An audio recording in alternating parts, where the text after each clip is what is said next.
o seguinte, a gente está vivendo hoje uma era que eu acho que nós somos uma geração de transição. Eu, por exemplo, quando eu treinava, quando eu era mais moleque, bem criança mesmo, não podia nem beber água durante o treino. Anos 70, anos 80, não podia. E não se tinha esse conceito. Então, você pegava um menino que queria jogar bola, queria ser craque de futebol, ele apenas jogava bola.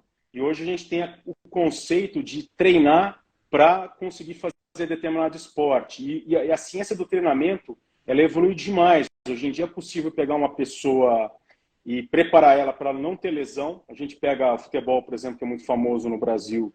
A gente pega jogadores da Série A. Dificilmente você pega uma lesão grave, uma ruptura de cruzado, uma lesão de cartilagem. Ao mesmo tempo, você pega times que são menos preparados, Série B e Série C, já começa a ter lesão aí mais grave, né?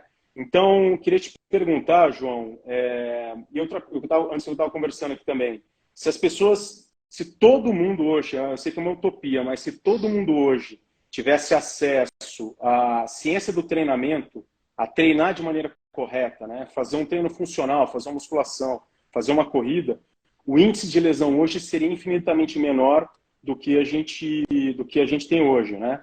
Então eu queria te perguntar assim, João, uma pessoa, eu tenho um protocolo, né? Eu pego uma pessoa aqui no consultório, uma condromalácia, uma condropatia, eu tento ao máximo possível reabilitar, né? Infiltração, fisioterapia, etc.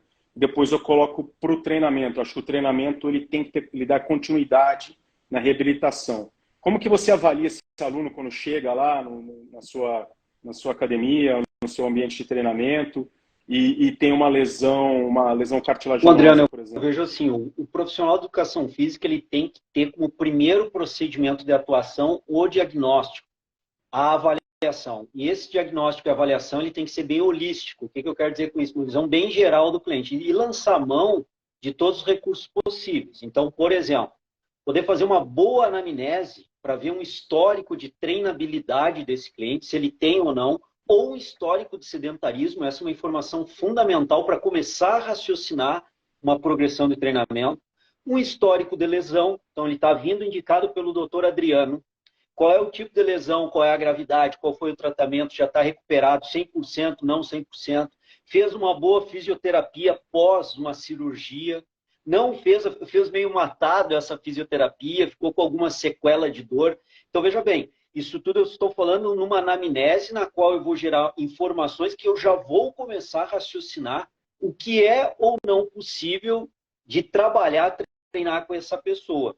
E a partir disso também, né, Adriano, como é uma visão mais holística, como é que ele se encontra morfologicamente? Ele está em um peso adequado? Está acima do peso?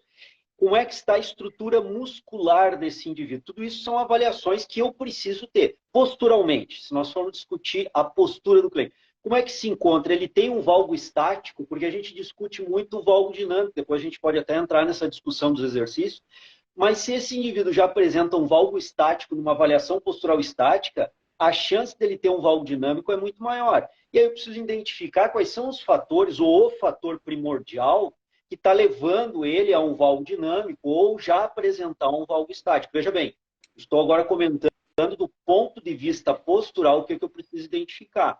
E agora, indo mais especificamente com a tua pergunta, ele veio com uma lesão dentro dessa anamnese, de uma visão morfológica, de uma visão postural, aí eu tenho que aprofundar um pouco mais na parte da anamnese ortopédica dele.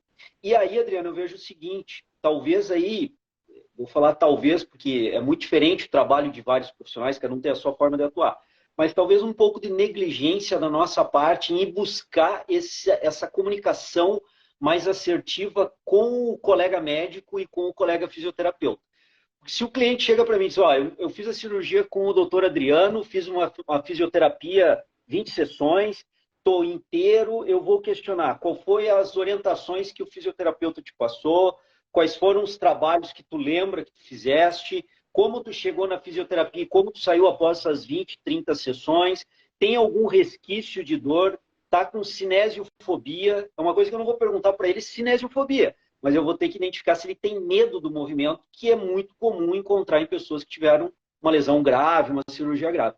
Então, veja bem, Adriano, o que eu penso é, primeiro, identificar bem esse panorama holístico, geral, global do cliente, E às vezes abrir um canal de comunicação mais assertivo com o profissional fisioterapeuta ou com o profissional médico para coletar de ti. Ô, Adriano, esse cliente bateu aqui na minha clínica, aqui no meu estúdio de personal, ele fez a cirurgia contigo há 2 meses atrás, passou pela fisioterapia, mas parece ainda ter um problema XY.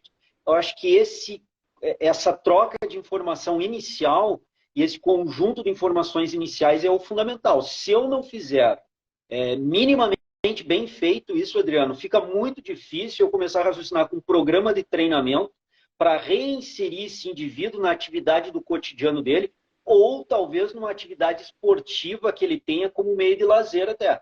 Porque se eu não tiver essa visão holística, global do cliente, fica muito difícil eu raciocinar como eu vou conduzir um programa de treinamento e periodizar um programa de treinamento com ele. Então, inicialmente, eu vejo essa abordagem, né, pelo menos que eu faço, e que eu acredito ser a mais assertiva, pensando aí na saúde e qualidade de movimento do meu cliente. Né?